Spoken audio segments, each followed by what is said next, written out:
We look at documents as the ownership of the organization, and then we train our AI mechanism to be able to search those documents based on how the organizations are going to use the documents. But not only just search the documents, we also are able to automate their indexing process. So no more manual indexing, there's zero indexing with our platform. We can create dynamic folder construction on the back end of the platform automatically without doing any kind of manual indexing again. And basically allowing the organization then to create one ecosystem. So get away from data silos, no more data silo here in finance or in HR, everything else. Now it's one ecosystem. And then we look at the platform as, our forms creation or content creation or e-signature. Those are the user experiences inside of the platform. So it's a win-win for both. The organization wins because they control the data using AI, and we map it based on that.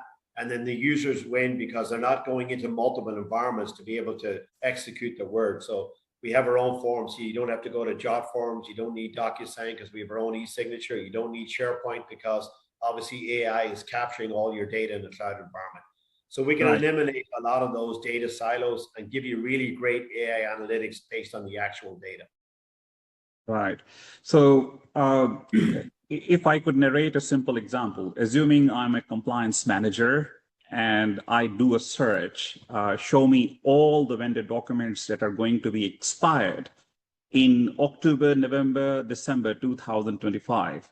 So DocPlace will do intelligent search. It will basically extract all this information, reads all the documents, and in the dashboard, it will display all the documents who are going to be expired in October, November, December. Perhaps it can also create a red flag, without having any renewable clauses, and also could create a workflows for the legal team to look at, correct?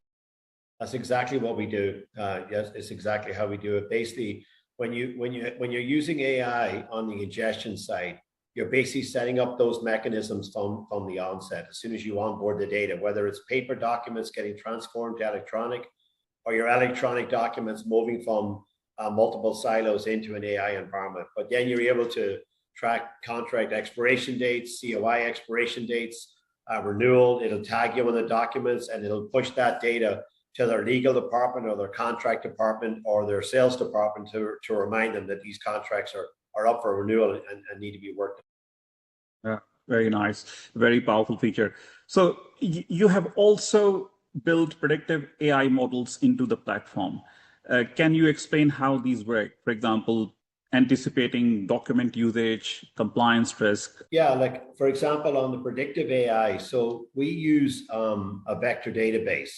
So on our side, our primary approach is to train all the documents into our model by adding it into the vector database.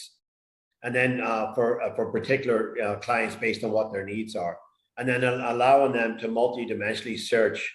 So that's kind of the game changer for a lot of these organizations. So they're able to be able to do that. And by doing that too, as I mentioned earlier, you're eliminating these data silos. So with the data silos, if you don't have predictive AI, your data's in data silos, you're not able to utilize that data across the organization.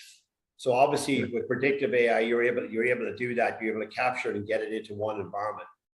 And I think the other thing too is to be able to extract AI analytics across an entire database. So don't limit it to one sector of your organization, because if you have 4 or 5, or sometimes you'll see multi data silos, could be up to a dozen data silos in some organizations. You're losing a lot of value when you can't extract that AI analytics. And a couple of examples, like we have a bunch of examples on that there.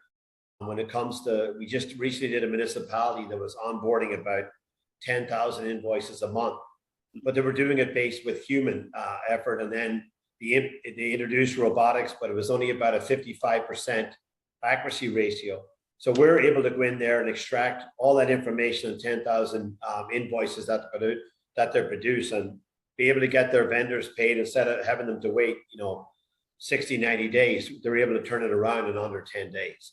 So those are real life examples of how predictive AI is really changing the game. It's eliminating those workflow bottlenecks that you see now, whether it's people or whether it's multiple silos or multiple products that they're throwing in one solution.